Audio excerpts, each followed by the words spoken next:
भारतीय समाजशास्त्र की बात करते हैं।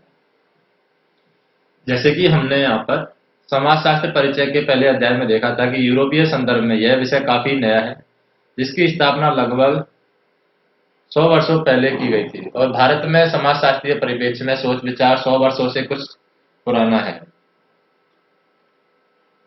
लेकिन विश्वविद्यालयों में समाजशास्त्र की औपचारिक शिक्षा 1919 में मुंबई विश्वविद्यालय में प्रारंभ हुई और सन 1920 में दो अन्य विश्वविद्यालय कलकत्ता और लखनऊ ने भी समाजशास्त्र और मानव विज्ञान में शिक्षण तथा शोध कार्य प्रारंभ किए। आज प्रत्येक प्रमुख विश्वविद्यालय में समाजशास्त्रीय विभाग, सामाजिक मानव विज्ञान और मानव विज्ञान विभाग के और ज्यादातर इसमें से एक से अधिक का प्रतिनिधित्व होता है। अन्य कई संस्थापित विषयों की तरह ही आजकल समाजशास्त्रियों को भी भारत में स्वीकार्य जाता है, लेकिन यह हमेशा से ऐसा नहीं है। अपने प्रारंभिक काल में यह बिल्कुल स्पष्ट नहीं था। भारतीय समाजशास्त्र का प्रारूप क्या और कैसा होगा, क्या मतलब वास्तव में भारत को समाजशास्त्री जैसे किसी विषय की आवश्यकता थी भी या नहीं। 20वीं शताब्दी के पहले 25 सालों में जिन लोगों ने इस विषय में रुचि दिखाई है, उन्हें यह स्वयं तय करना था कि भारत में उनकी क्या भूमिका होगी। इस अध्याय में हम आपका परिचय भारत के कुछ प्रारंभिक संस्थापक समाजशास्त्रियों ने करवाया है। इन विद्वानों ने इस विषय को आकार देने और उनको ऐतिहासिक और सामाजिक परिप्रेक्ष्य के अनुकूल बनाने में महत्वपूर्ण भूमिका निभाई है। भारतीय संदर्भ में विशिष्टता में कई प्रश्न खड़े किए हैं। सर्वप्रथम, यदि पाश्चात्य समाजशास्त्र का उद्भव आधुनिकता को समझने के प्रयास के रूप में हुआ है, तो भारत जैसे देश में इसकी क्या भूमिका होती है। भारत भी आधुनिकता के द्वारा लाए गए परिवर्तनों को महसूस कर रहा था, परंतु यहाँ एक महत्वपूर्ण अंतर था कि वह था एक उपनिवेश के रूप में भारत में आधुनिकता का पहला अनुभव और औपनिवेशिक पराधीनता का अनुभव दोनों आपस में घुले मिले हैं।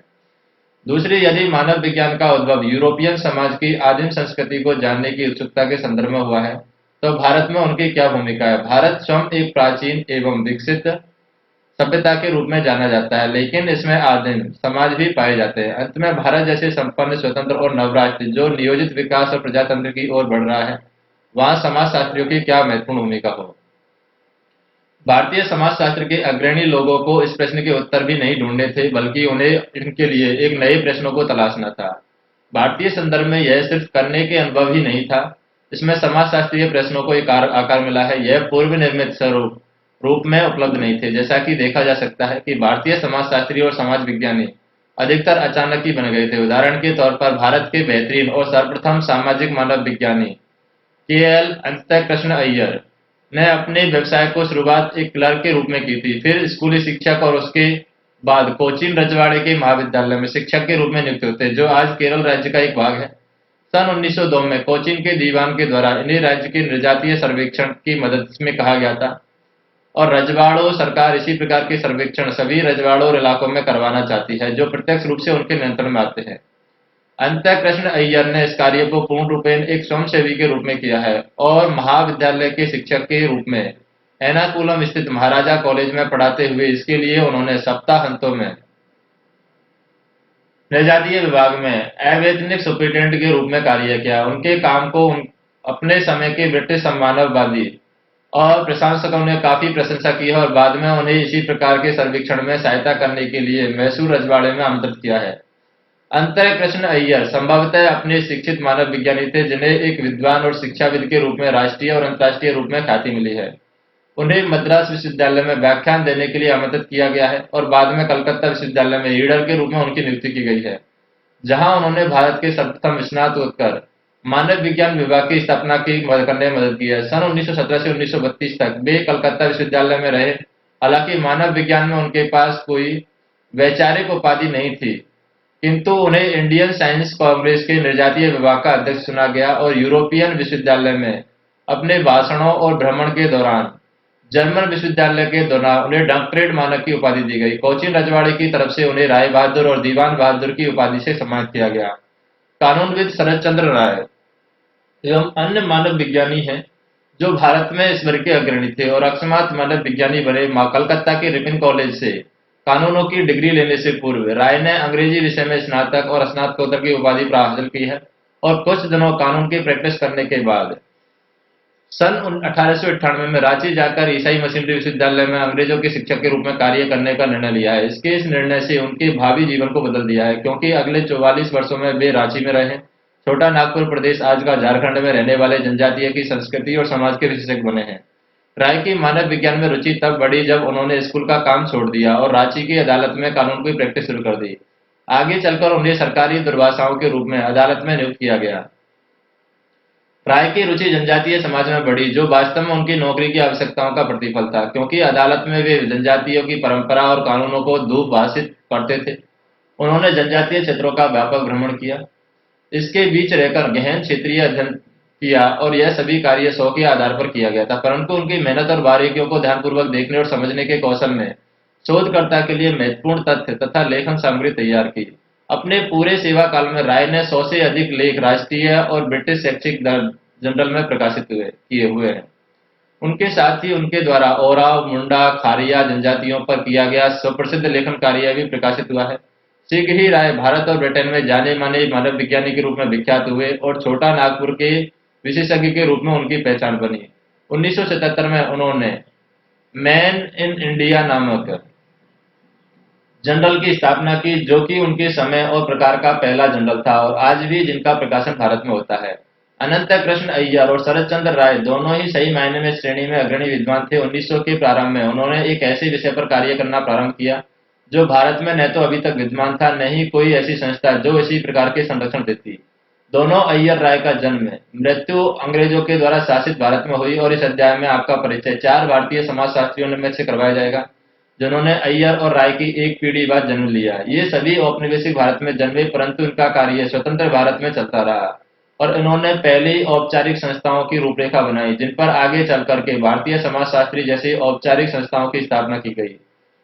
और जीएस घुरिये तथा डीजी मुखर्जी का जन्म 1890 के दशक में हुआ था, जबकि एचआर देसाई और एमएन श्रीनिवासन का जन्म इससे लगभग 15 वर्ष बाद अर्थात 20वीं सदी के दूसरे दशक में हुआ था।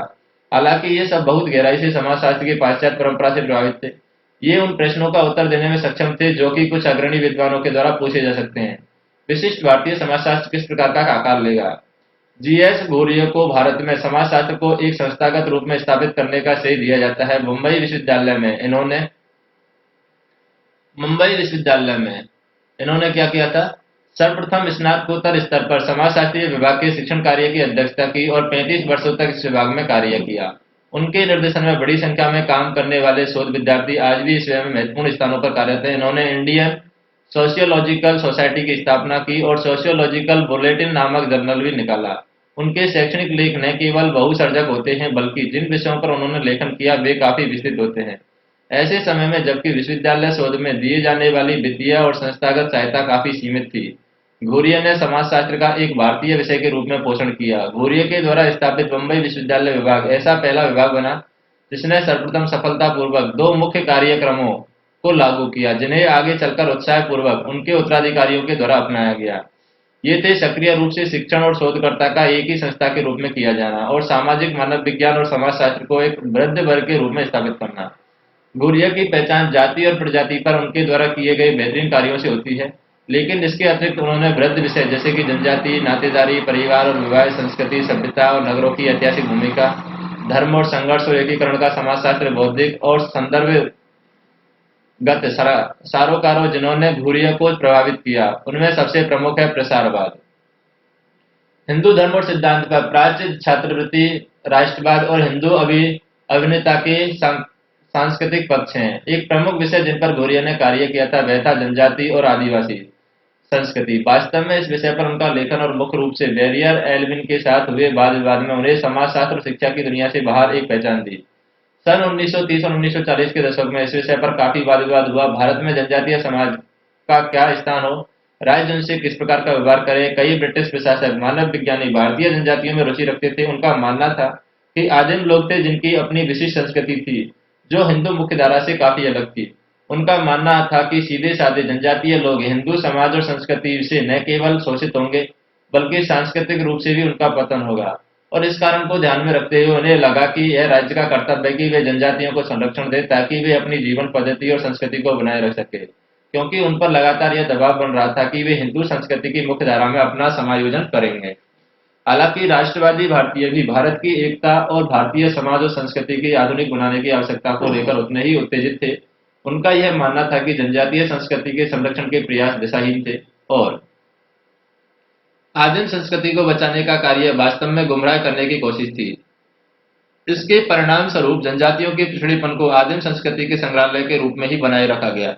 हिंदुत्व की कई विशेषताओं को भी स्वयं पिछड़ा हुआ मानते हैं और जिनमें सुधार की आवश्यकता थी, उन्हें लगा कि जनजातियों का विकास की आवश्यकता थी। और घोरिये राष्ट्रवादी विचारधारा के प्रबल समर्थक थे। उन्होंने इस बात पर बल दिया कि भारतीय जनजाति को पिछड़े हिंदू समूह के रूप में पहचाना जाए, न कि एक भिन्न सांस्कृतिक समूह के रूप में। इस कार्य के लिए उन्होंने विस्तार से जनजातीय संस्कृति में कई साक्ष्य प्रस्तुत किए और यह प्रमाणित करने के लिए कि वे काफी लंबे समय से हिंदुत्व से आसानी से अंतःक्रिया के द्वारा जुड़े रहे।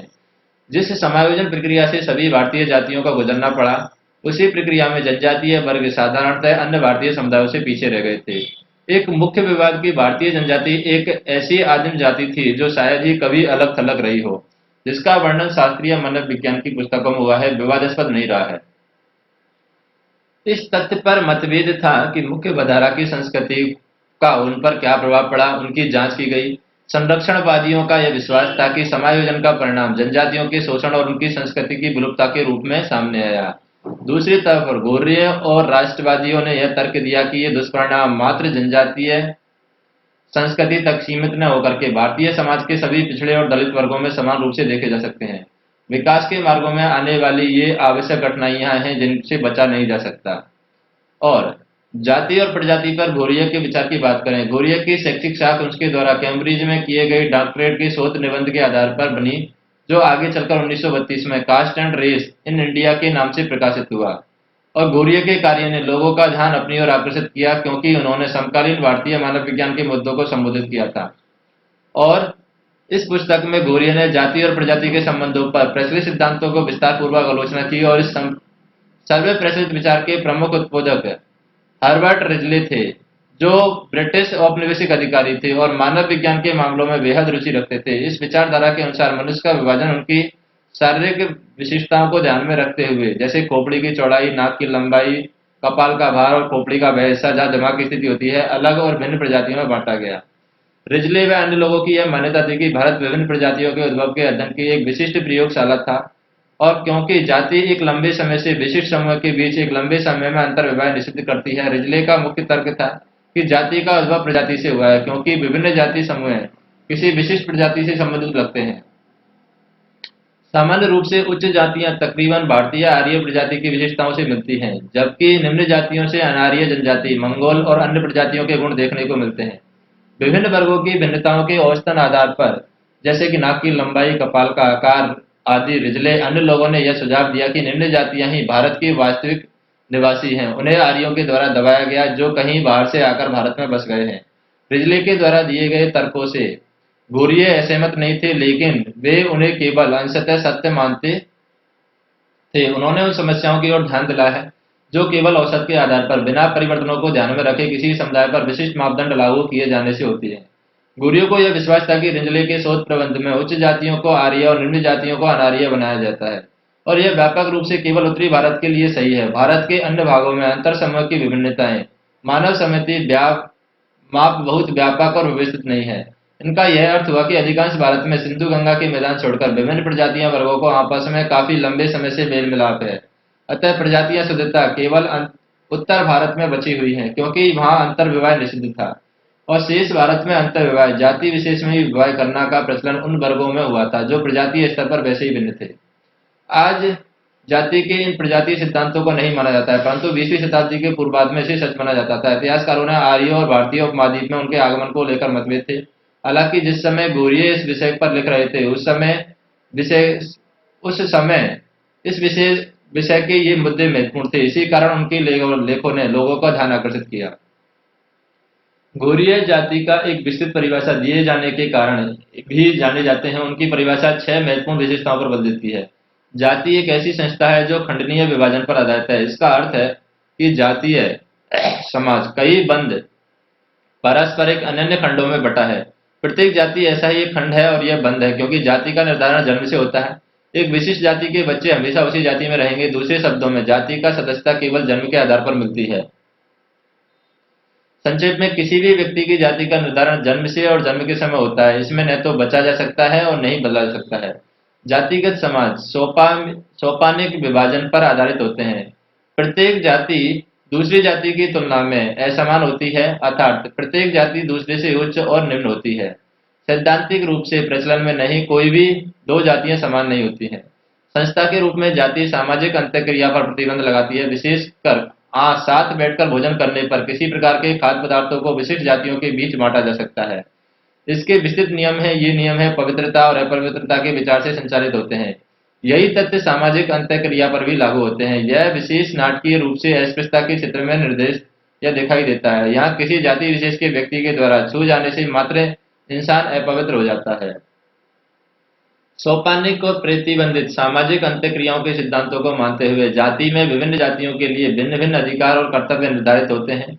उनके अधिकार और कर्तव्य केवल धार्मिक क्रियाओं तक सीमित न रह करके धर्म निरपेक्ष विश्व तक फैले हुए हैं। जैसा कि निर्जातीय वर्णन जातिगत समाज की दिनचर्या को दिखाता है, विभिन्न जातियों के मध्य होने वाली अंतःक्रिया इन्हीं नियमों से चालित होती है। जाति व्यवसाय के चुनाव को ही सीमित कर देती है और जाति की तरह जन्म पर आधारित और वंशानुगत होता है। समाज के स्तर पर जातिगत श्रम विभाजन में कठोरता देखी जाती है और विशिष्ट व्यवसाय कुछ विशिष्ट जातियों में ही दिए जाते हैं। जाति विवाह पर कठोर प्रतिबंध लगाती है। जाति में अंतःविवाह, जाति में ही विवाह के साथ ही बहिर्विवाह के नियम भी जुड़ जाते रहते हैं। किसकी शादी किससे हो सकती है, इस प्रकार की योग्यता उनकी निर्योग्यता के समय में नियम जाति प्रथा को आगे बढ़ाने में मदद करते हैं। गुरिये की परिभाषा जाति के व्यवस्थित अध्ययन में सहायक है। उनकी परिभाषा अवधारणात्मक रूप से जाति के बहुत से रूपों में परिवर्तन हो रहा है और उनकी परिभाषा अवधारणात्मक थी जो शास्त्रीय पुस्तकों पर आधारित थी। वास्तविक रूप से जाति के बहुत से रूपों में परिवर्तन हो रहा है, हालांकि वे सब किसी न किसी रूप में अस्तित्व में है। आगे आने वाले कई दशकों में निर्जातीय क्षेत्र के अध्ययनों के इस विषय पर महत्वपूर्ण जानकारी एकत्रित करने में मदद है और स्वतंत्र भारत से क्षेत्र में कुछ हो रहा है। 1920 तथा 1950 के मध्य भारत में समाजशास्त्र के दो प्रमुख विभाग मुंबई और लखनऊ में खुले और दोनों का प्रारंभ समाजशास्त्र और अर्थशास्त्र के मिले जुले विभाग के रूप में हुआ। यहाँ मुंबई विभाग उस समय जीएस गुरुदेव के द्वारा संचालित हो रहा था, वहीं दूसरी ओर लखनऊ विभाग प्रसिद्ध त्रिदेव राजा कमल मुखर्जी संस्थापक थे, डीपी मुखर्जी और डीएन मजूमदार द्वारा चलाया जा रहा था। वैसे तो तीनों ही जाने माने थे और अपने कार्यों के लिए पहचाने जाते थे, परंतु डीपी मुखर्जी इसमें सर्वाधिक लोकप्रिय थे। वास्तव में डीपी मुखर्जी ज्यादातर डीपी के नाम से जाने जाते थे, जो न केवल समाजशास्त्र में बल्कि शिक्षण के अलावा बौद्धिक और जनजीवन में भी अपने समय के सर्वाधिक प्रभावशाली विद्वान रहे हैं। इसका प्रभाव और सार्वजनिक लोकप्रियता उनके विद्वतापूर्ण लेखन से उतनी नहीं मिली जितनी कि शैक्षणिक शिक्षण से और शैक्षणिक घटनाओं पर उनके भाषण और मीडिया में उनके द्वारा किए गए कार्य, जिनके अंतर्गत समाचार पत्रों के लेख और रेडियो प्रोग्राम से मिली है। डीपी ने समाजशास्त्र से पहले इतिहास और अर्थशास्त्र का अध्ययन किया है और विविध विषयों में उनकी अभिरुचि थी, जिनका विस्तार क्षेत्र साहित्य, संगीत, फिल्म, पाश्चात्य और भारतीय दर्शन, मार्क्सवाद, राजनीतिक अर्थव्यवस्था और विकास की योजना है। मार्क्सवाद ने बेहद प्रभावित हैं, हालांकि उनके राजनीतिक कार्यक्रम की अपेक्षा उनके सामाजिक विश्लेषण के तरीकों में उनका विश्वास अधिक था। डीपी ने अंग्रेजी और बंगाली में काफी पुस्तकें लिखी है। उनके द्वारा लिखित इंट्रोडक्शन टू इंडियन म्यूजिक इस विषय में एक श्रेष्ठ कार्य है, जो इस वर्ग की कालजयी रचना मानी जाती है। यहाँ पर बात करें ध्रुवजटी प्रसाद मुखर्जी, 5 अक्टूबर 1894 में एक मध्यम वर्गीय बंगाली ब्राह्मण परिवार में जन्म हुआ था। यहाँ की उच्च शिक्षा की लंबी परंपरा थी। विज्ञान में स्नातक, कलकत्ता विश्वविद्यालय से इतिहास और अर्थशास्त्र में स्नातकोत्तर की उपाधि प्राप्त की। 1924 में लखनऊ विश्वविद्यालय के अर्थशास्त्र और समाजशास्त्र विभाग में लेक्चर के पद पर नियुक्त हुए। 1938-41 में ब्रिटिश भारत के यूनाइटेड प्रोविंस की कांग्रेस कठिन सरकार में वर्तमान उत्तर प्रदेश सूचना मंत्रालय में निदेशक के पद पर नियुक्ति हुई। 1947 में यूपी लेबर इंक्वायरी कमेटी के सदस्य के रूप में काफी कार्य किया था। 1949 में लखनऊ विश्वविद्यालय में प्रोफेसर के पद पर नियुक्त हुए उप कुलपति के विशेष आदेश पर।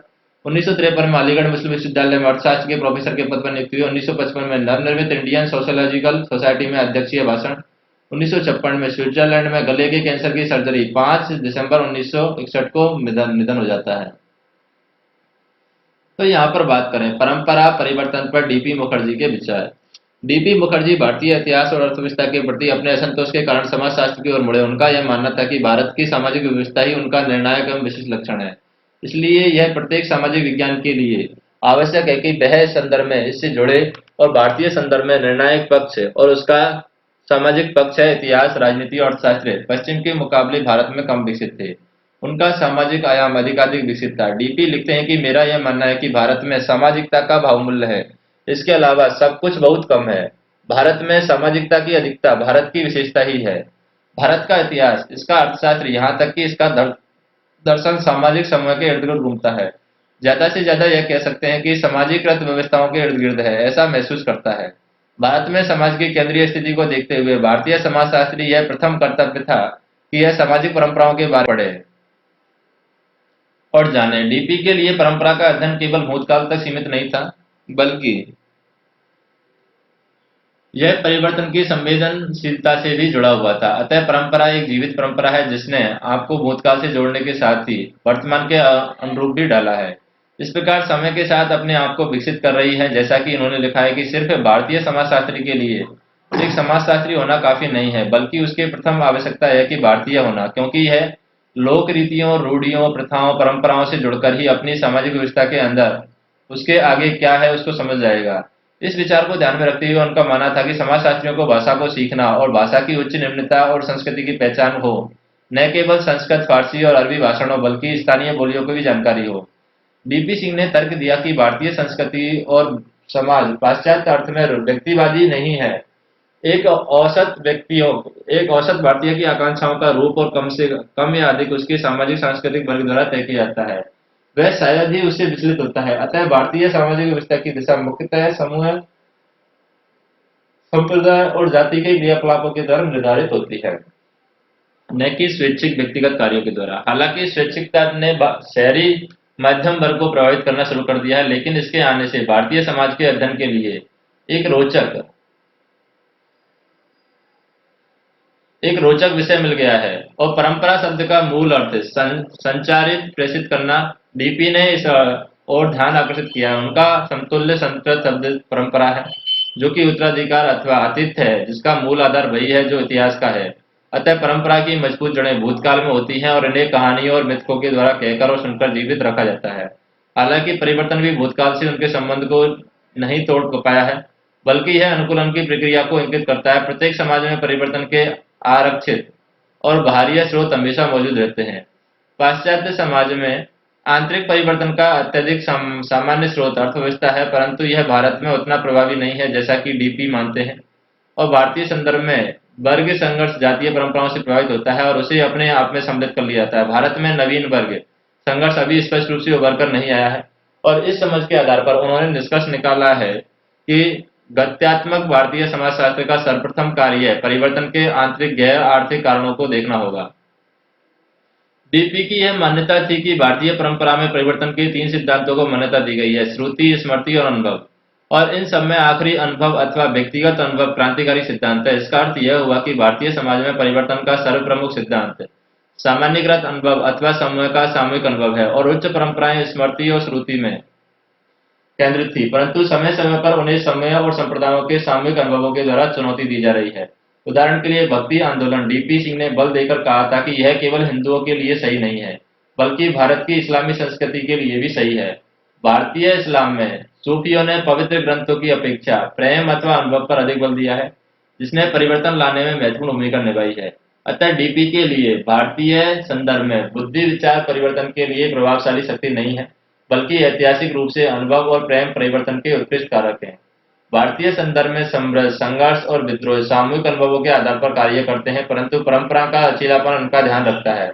संघर्ष का दबाव परंपराओं को बिना तोड़े इसमें परिवर्तन लाए। अतः हम देखते हैं कि किस प्रकार प्रभावी रूढ़िवादी को लोकप्रिय विद्रोहियों के द्वारा चुनौती दी जाती है, जो आगे चलकर रूढ़िवादी को परिवर्तित करने में सफल तो हो जाती है, परंतु ये परिवर्तन आखिरकार परंपरा में अवशोषित कर लिए जाते हैं, और यह चक्र लगातार अपने आप को दोहराता रहता है। परिवर्तन की यह प्रक्रिया जहां संघर्ष परंपरा की सीमाओं में रहता है, यहाँ पर दृढ़ जातिगत समाज का लक्षण है, जहां वर्गों के बनने और वर्ग चेतना को अवरोधित कर दिया जाता है। डीपी के परंपरा और परिवर्तन संबंधी विचारों ने पाश्चात्य देशों में बिना सोचे समझे बौद्धिक परंपराओं को ग्रहण करने के कारण विकास योजनाएं जैसे संदर्भों की आलोचना की है, और परंपरा को न तो पूजना चाहिए न ही उनको अनदेखा करना चाहिए। ठीक उसी प्रकार जैसे आधुनिकता आवश्यक तो है, लेकिन अंधानुकरण के लिए नहीं। डीपी परंपरा के समीक्षक थे, जो उन्हें विरासत में मिली है, और साथ ही वे आधुनिकता के प्रशंसक आलोचक भी थे, जिनके कारण वे स्वयं के बौद्धिक परिपेक्ष को आकार प्राप्त हुआ है। AR देसाई जैसे बिरले भारतीय समाजशास्त्री, जो सीधे तौर पर राजनीतिक पार्टियों से जुड़े औपचारिक सदस्यों के रूप में राजनीति से जुड़े थे, देसाई आजीवन मार्क्सवादी रहे हैं और मार्क्सवादी राजनीति में उनकी सक्रियता बड़ौदा में स्नातक की पढ़ाई करते हुए हुई है। हालांकि बाद में उन्होंने भारतीय कम्युनिस्ट पार्टी की सदस्यता से इस्तीफा दे दिया। अपने व्यवसाय के अधिकांश भाग में वे गैर मुख्य धारा के मार्क्सवादी राजनीतिक समूह से जुड़े हुए थे। देसाई के पिता बड़ौदा राज्य में माध्यमिक स्तर के प्रशासनिक अधिकारी थे, लेकिन साथ ही वे एक जाने माने उपन्यासकार भी थे। उनके मन में भारतीय राष्ट्रवाद यानी गांधीवाद और समाजवाद दोनों के लिए हमदर्दी थी। देसाई की माता का देहांत उनके जीवन की प्रारंभिक काल में ही हो गया। उनकी देखभाल उनके पिता ने की। पिता के बड़ौदा के विभिन्न स्थानों में लगातार होने वाले स्थानांतरण के कारण देसाई ने प्रवासीय जीवन जिया है। उसके बाद में बात करें अक्षर रमन लाल देसाई। अक्षर रमन लाल देसाई का जन्म 1915 में जन्मे। प्रारंभिक शिक्षा बड़ौदा में, फिर सूरत में, फिर मुंबई में। 1934 से 1939 भारतीय कम्युनिस्ट पार्टी के सदस्य। ट्रॉटस्की ग्रुप से संबंध। 1946 में जीएस घुर्गे के निर्देशन में मुंबई विश्वविद्यालय में पीएचडी। 1948 में देसाई की पीएचडी शोध पुस्तक के रूप में प्रकाशित social background of Indian nationalism. 1951 में मुंबई विश्वविद्यालय के समाजशास्त्री विभाग में नियुक्ति। 1953 से 81 में रिवोल्यूशनरी सोसाइटी पार्टी के सदस्य। 1961 में रूरल ट्रांजिशन इन इंडिया नामक पुस्तक प्रकाशित। 1967 में प्रोफेसर और विभागाध्यक्ष के रूप में नियुक्ति। 1975 में state and society in India एसेंस इन डिसेंट प्रकाशित हुई। 1976 में समाजशास्त्र विभाग से सेवानिवृत्त। 1979 में पेजेंट स्ट्रगल इन इंडिया प्रकाशित हुई। 1986 में agrarian struggle in India after independence प्रकाशित हुई। निधन 12 नवंबर 1994 को हुआ। बड़ौदा में अपनी स्नातक की पढ़ाई पूरी करने के बाद देसाई ने मुंबई विश्वविद्यालय के समाजशास्त्री विभाग में प्रवेश लिया। यहाँ घुरिया उनके गुरु थे। उन्होंने भारतीय राष्ट्रवाद के सामाजिक पहलुओं पर अपने डॉक्टरेट का शोध ग्रंथ लिखा है, जिस पर 1946 में उन्हें डिग्री प्रदान की गई। 1948 में उनकी thesis the social background of Indian nationalism प्रकाशित हुई, जो उनके द्वारा किए गए कार्यों में सबसे बेहतरीन थी। और इस पुस्तक में देसाई ने भारतीय राष्ट्रवाद का मार्क्सवाद विश्लेषण किया, जिसमें आर्थिक प्रक्रियाओं और विभाजनों को महत्व दिया गया, और यह ध्यान में रखते हुए कि ब्रिटिश उपनिवेशवाद के समय हालात कैसे थे। हालांकि इनकी आलोचना हुई, फिर भी यह पुस्तक बेहद प्रसिद्ध हुई। इनका कई बार पुनः मुद्रण भी हुआ है। अन्य विषयों पर जिन पर देसाई ने काम किया था वे थे किसान आंदोलन, ग्रामीण समाजशास्त्र, आधुनिकीकरण, नगरीय मुद्दे, सामाजिक यही राजनीतिक समाजशास्त्र, राज्य के स्वरूप और मानवाधिकार। चूंकि मार्क्सवाद भारतीय समाजशास्त्र में बहुत प्रभावशाली और महत्वपूर्ण नहीं था, अतः AR देसाई को अपने विषय की तुलना में बाहर ज्यादा काम मिला है। हालांकि देसाई के कई पदवियों से सम्मानित किया गया है। वे इंडियन सोशियोलॉजिकल सोसाइटी के अध्यक्ष भी रहे हैं। भारतीय समाजशास्त्र में देसाई एक अत्यंत प्रभावशाली व्यक्तित्व रहे हैं। राज्य पर AR देसाई के विचार क्या थे? आधुनिक पूंजीवादी राज्य एक महत्वपूर्ण विषय था जिसमें AR देसाई की रुचि थी। हमेशा की तरह इस विषय को समझने में भी उन्होंने मार्क्सवादी दृष्टिकोण अपनाया है। The myth of the welfare state नामक निबंध में देसाई ने विस्तार पूर्वक अपनी विवेचनात्मक समीक्षा की है, उनकी कमियों की ओर ध्यान आकर्षित किया है। समाजशास्त्रीय साहित्य की प्रमुख भाषाओं को ध्यान में रखते हुए देसाई ने कल्याणकारी समाज की निम्नलिखित विशेषताएं बताई है। कल्याणकारी राज्य एक सकारात्मक तो कल्याणकारी राज्य है, यहाँ पर एक सकारात्मक राज्य होता है, जिसका अर्थ है कि यह उदारवादी राजनीति के शास्त्रीय सिद्धांत की लेसेज फेयर नीति से भिन्न होता है। कल्याणकारी राज्य केवल न्यूनतम कार्य ही नहीं करता है जो कानून तथा व्यवस्था को बनाए रखने के लिए आवश्यक होते हैं, बल्कि कल्याणकारी राज्य हस्तक्षेपीय राज्य होता है और समाज की बेहतरी के लिए सामाजिक नीतियों को तैयार और लागू करने के लिए अपनी शक्तियों का प्रयोग सक्रिय रूप से करता है। कल्याणकारी राज्य लोकतांत्रिक राज्य होता है। कल्याणकारी राज्य के जन्म के लिए लोकतंत्र की एक अनिवार्य दशा होती है। औपचारिक लोकतंत्र संस्थाएं, विशेषकर बहुजन पार्टी यानी बहुपार्टी चुनाव, कल्याणकारी राज्य की परिभाषित विशेषता समझी जाती है। यही कारण है कि उदारवादी चिंतकों ने समाजवादी और कम्युनिस्ट राज्यों को इस परिभाषा से बाहर रखा है। कल्याणकारी राज्यों की अर्थव्यवस्था मिश्रित होती है। मिश्रित अर्थव्यवस्था का अर्थ है कि ऐसी अर्थव्यवस्था जहां निजी पूंजीवादी कंपनियां, राज्य अथवा सामूहिक कंपनियां दोनों साथ साथ कार्य करती हैं। एक कल्याणकारी राज्य न तो पूंजीवादी बाजार को ही खत्म करना चाहता है और न ही वह उद्योगों या दूसरे क्षेत्रों में जनता के निवेश करने से रोकता है। कमोबेश कल्याणकारी राज्य जरूरत की वस्तुओं और सामाजिक अधिसंरचना पर ध्यान देता है, जबकि उपभोक्ता वस्तुओं पर निजी उद्योगों का वर्चस्व होता है। देसाई कुछ ऐसे ही तरीके बताते हैं जिनके आधार पर कल्याणकारी राज्य के द्वारा किए गए कार्यों का परीक्षण किया जाता है। क्या कल्याणकारी राज्य गरीबी, सामाजिक भेदभाव से मुक्ति और अपने सभी नागरिकों की सुरक्षा का ध्यान करता है? क्या कल्याणकारी राज्य आय संबंधित असमानताओं को दूर करने के लिए कुछ महत्वपूर्ण कदम उठाता है, जैसे कि धन के जमाव को रोककर या अमीरों के आय के कुछ भाग को गरीबों में पुनः बांटना आदि। क्या कल्याणकारी राज्य अर्थव्यवस्था को एक प्रकार से परिवर्तित करता है, जहां पूंजीवादियों को अधिक से अधिक लाभ कमाने की प्रवृत्ति पर समाज की जरूरतों को ध्यान में रखते हुए रोक लगाई जा सकती है? क्या कल्याणकारी राज्य स्थायी विकास के लिए आर्थिक मंदी और तेजी से मुक्ति व्यवस्था का ध्यान रखता है? क्या यह सबके लिए रोजगार उपलब्ध कराता है? इस आधार को ध्यान में रखते हुए देसाई उन देशों के कार्यों का परीक्षण करते हैं जिनकी अक्सर कल्याणकारी राज्य कहा जाता है, जैसे ब्रिटेन, अमेरिका, यूरोप के अधिकांश भाग। हम यह पाते हैं कि उनके द्वारा कार्य काफी बढ़ा चढ़ाकर दावे किए जाते हैं। अतः अधिकांश आधुनिक पूंजीवादी राज्य, यहाँ तक कि विकसित देश भी, अपने नागरिकों को निम्नतम आर्थिक और सामाजिक शिक्षा देने में असफल रहे हैं। वे आर्थिक असमानताओं को कम करने में सफल नहीं हो पाए हैं। अधिकांश उन्हें प्रोत्साहित ही करते हैं। तथा कथित कल्याणकारी राज्य बाजार के उतार चढ़ाव से मुख्य स्थायी विकास करने में भी असफल रहे हैं। अधिकतर यानी अतिरिक्त धन की उपस्थिति और अत्यधिक बेरोजगारी उनकी एक अन्य असफलता है। उनके इन तर्कों के आधार पर देसाई ने यह निष्कर्ष निकाला है, कल्याणकारी राज्य की सोच एक भ्रम है। AR देसाई ने राज्य के मार्क्सवादी सिद्धांत पर भी लेखन कार्य किया है। उनके इस लेखों में हम देख सकते हैं कि देसाई एकांगी दृष्टिकोण को लेकर नहीं चलते हैं, बल्कि कम्युनिस्ट राज्यों की कमियों को आलोचना भी करते हैं। उन्होंने कई मार्क्सवादी चिंतकों के उदाहरणों के द्वारा इस तथ्य पर बल दिया है कि कम्युनिज्म के तहत ही लोकतंत्र का महत्व होता है और राजनीतिक उदारता और कानून का राज्य प्रत्येक वास्तविक समाजवादी राज्य में बने रहना चाहिए। फिर हम देखते हैं कि स्वतंत्र भारत के बेहतरीन भारतीय समाजशास्त्री MN श्रीनिवासन ने डॉक्टरेट की उपाधि को 2 बार प्राप्त की, एक मुंबई विश्वविद्यालय में और दूसरी ऑक्सफोर्ड से।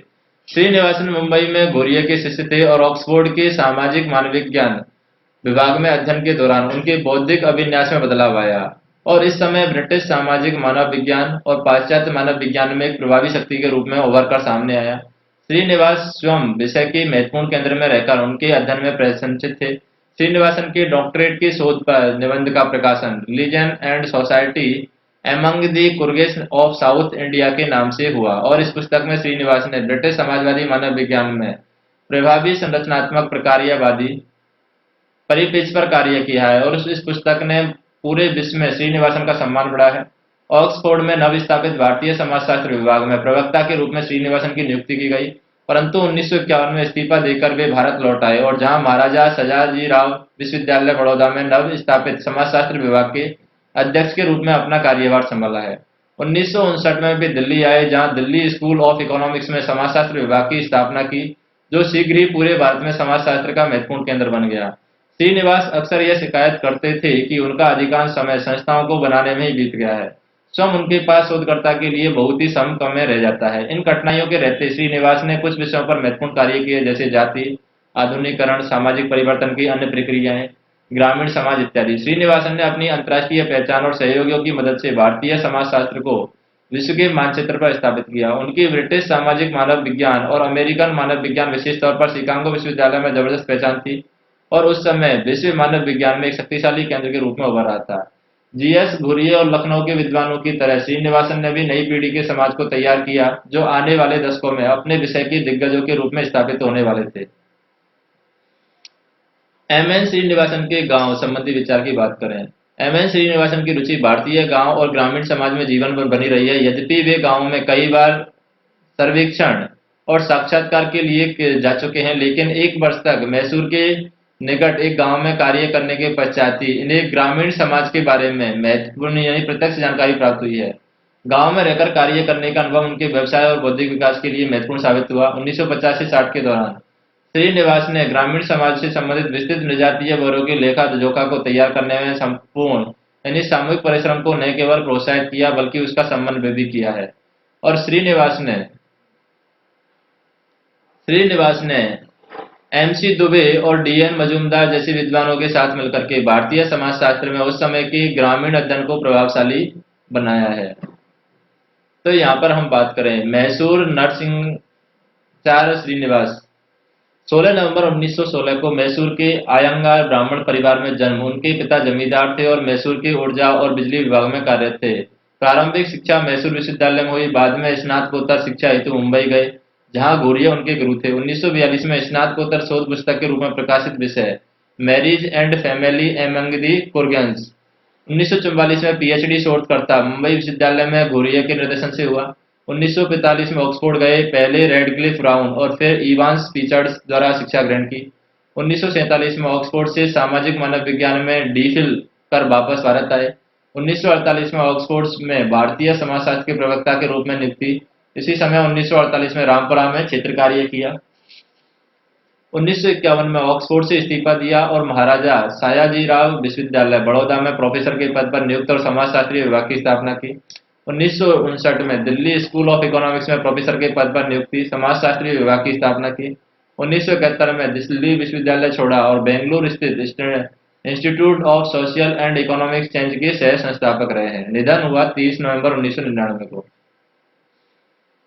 गांवों पर श्रीनिवासन के द्वारा लिखे गए लेख मुख्यतः दो प्रकार के हैं। सर्वप्रथम गांवों में किए गए क्षेत्रीय कार्यों का निर्जातीय ब्यौरा और इस ब्यौरे पर परिचर्चा।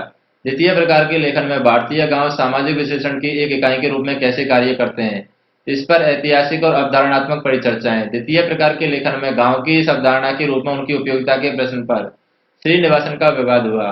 ग्रामीण अध्ययन के खिलाफ कुछ सामाजिक और मानव शास्त्रीय जैसे कि लुई डोमो का मानना है कि जाति जैसी सामाजिक संस्थाएं गांव की तुलना में अधिक महत्वपूर्ण थी, क्योंकि गांव केवल कुछ लोगों का समूह था जो कि एक विशेष स्थान पर कहाँ रहते हैं। गांव बने रह सकते हैं, समाप्त हो सकते हैं, लोग एक गांव को दूसरे गांव में जा सकते हैं, लेकिन उनकी सामाजिक संस्थाएं जैसे जाति अथवा धर्म सदैव उनके साथ रहते हैं। वहां वे जाते हैं और वहां सक्रिय हो जाते हैं। इस कारण से ड्यूमा का मानना था कि गांव की एक श्रेणी के रूप में महत्व देना गुमराह करने वाला हो सकता है। इसके विरुद्ध श्रीनिवासन का यह मानना था कि गांव एक आवश्यक सामाजिक पहचान है।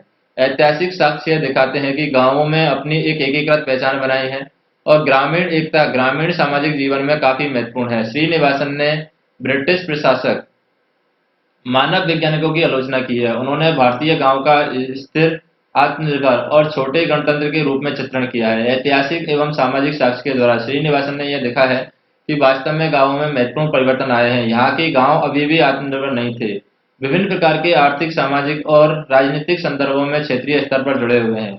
गांव ग्रामीण शोधकर्ता के स्थल के रूप में भारतीय समाजशास्त्र में कई तरीके से लाभान्वित करते हैं। इसमें निर्जातीय शोधकर्ता की पद्धति के महत्व को से परिचित कराने का मौका दिया गया है।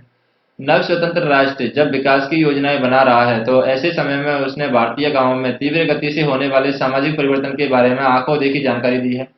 ग्रामीण भारत से संबंधित इस विविध जानकारी की उस समय काफी प्रशंसा हुई है, क्योंकि नगरीय भारतीय और नीति निर्माता इससे अनुमान लगा सकते हैं कि भारत के आंतरिक हिस्सों में क्या हो रहा है, और इस प्रकार ग्रामीण अध्ययन में समाजशास्त्र जैसे विषयों को स्वतंत्र राज्य के परिप्रेक्ष्य में एक नई भूमिका दी है। मात्र आदिम मानव के अध्ययन तक सीमित न रहकर उसे आधुनिकता की ओर बढ़ते हुए समाज के लिए उपयोगी बनाया जा सकता है। फिर हम बात करते हैं उपसंहार की। उपसंहार इन चार समाजशास्त्रियों ने इस विषय को नव स्वतंत्र आधुनिक राष्ट्र के संदर्भ में एक अलग पहचान देने की कोशिश की है। किन विभिन्न तरीकों से समाजशास्त्र को भारतीय बनाया गया है, इसके उदाहरण यहाँ दिए गए हैं। अन्य घोरियों ने इन प्रश्नों से शुरुआत की है जो पाश्चात्य मानव शास्त्रियों के द्वारा उठाए गए थे, लेकिन यहाँ उन्होंने शास्त्रीय पुस्तकों से अर्जित अपने ज्ञान और एक शिक्षित भारतीय सोच का उपयोग किया है। एक भिन्न पृष्ठभूमि से आने वाले व पूर्ण रूपों पाश्चात्य डीपी मुखर्जी जैसे आधुनिक बुद्धिजीवियों ने भारतीय परंपरा की महत्ता को पुनः खोजा है और बिना इसकी कमियों को नजरअंदाज करते हुए मुखर्जी की तरह AR देसाई भी मार्क्सवादी से अत्यधिक प्रभावित थे और भारतीय राष्ट्र की समालोचनात्मक ऐसे समय में की है जब इस प्रकार की आलोचनाएं दुर्लभ थी। तो पाश्चात्य सामाजिक मानव शास्त्र के प्रभावी केंद्रों में रहकर प्रशिक्षण प्राप्त कर MN श्रीनिवासन ने भारतीय संदर्भ में इसका प्रयोग किया है और 20वीं शताब्दी के उत्तरार्ध में समाजशास्त्र की नवीन कार्य सूची को तैयार करने में मदद की है। यह किसी भी विभाग की शक्ति के लिए शुभ लक्षण है कि जब उसकी एक पीढ़ी को अपने पूर्वजों से ज्ञान पाकर उसमें आगे निकल जाती है। भारतीय समाजशास्त्र में ऐसा होता रहा है। आने वाली पीढ़ियों में इन अग्रदूतों के कार्यों की सकारात्मक आलोचना भी की थी ताकि यह विषय अधिक विकसित हो सके। सीखने की यह प्रक्रिया के चिन्ह और समालोचनात्मक केवल इस पुस्तक में ही नहीं बल्कि संपूर्ण भारतीय समाजशास्त्र में देखे जा सकते हैं।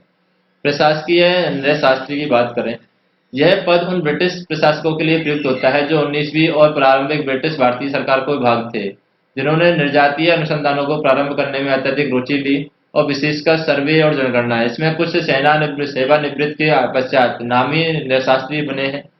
प्रमुख नामों में Edgar Thurston, William Crooke, Herbert Risley और JN हट्टन है। मानव मिति नृमिति नृशास्त्र का एक विभाग जो मनुष्य की प्रजाति का अध्ययन उसके शरीर की माप, विशेषकर उसकी खोपड़ी के बाहर, सिर की चौड़ाई, नाक की लंबाई के आधार पर करता है। समायोजन वह प्रक्रिया जिसमें एक संस्कृत विशेषतः बड़ी और अधिक प्रभावी, जिसमें संस्कृति को उनके अंदर समा लेती है, पहले संस्कृति में मिल जाती है ताकि यह प्रक्रिया के अंत में जीवित और अलग से दिखाई दे। अंतर विवाह की बात करें, सामाजिक संस्था जहां वैवाहिक रिश्ते केवल अपनी बिरादरी में ही किए जाते हैं। इस सीमांकन वर्ग के बाहर विवाह निषिद्ध होते हैं। इनका आम उदाहरण जाति विवाह है, जहां विवाह अपनी ही जाति के व्यक्ति से होता है। बहुर्विवाह की बात करें, सामाजिक संस्था जहां कुछ वर्गों में वैवाहिक संबंध निषिद्ध होते हैं। विवाह इन निषिद्ध वर्गों के बराबर होते हैं। आम उदाहरण देखें, खून के रिश्तेदारों में विवाह निषिद्ध है। सर्पित सपिंड बहिर्विवाह कहते हैं इसको। एक गोत्र में विवाह निषिद्ध है, इसे सगोत्र बहिर्विवाह कहते हैं। और एक ही गांव अथवा क्षेत्र में विवाह निषिद्ध है, इसे गांव क्षेत्र बहिर्विवाह कहते हैं। मुक्त विवाह की बात करें, फ्रांसीसी मुहावरा शाब्दिक अर्थ होता है जैसा और अकेला छोड़ो, जो राजनीतिक और आर्थिक सिद्धांत के लिए प्रयुक्त होता है, जहां अर्थव्यवस्था और आर्थिक संबंधों में राज्य कम से कम अस्तित्व करता है। मुक्त बाजार की दक्षता और नियामक शक्तियों की मान्यता से जुड़ा हुआ है, वह मुक्त व्यापार कहलाता है।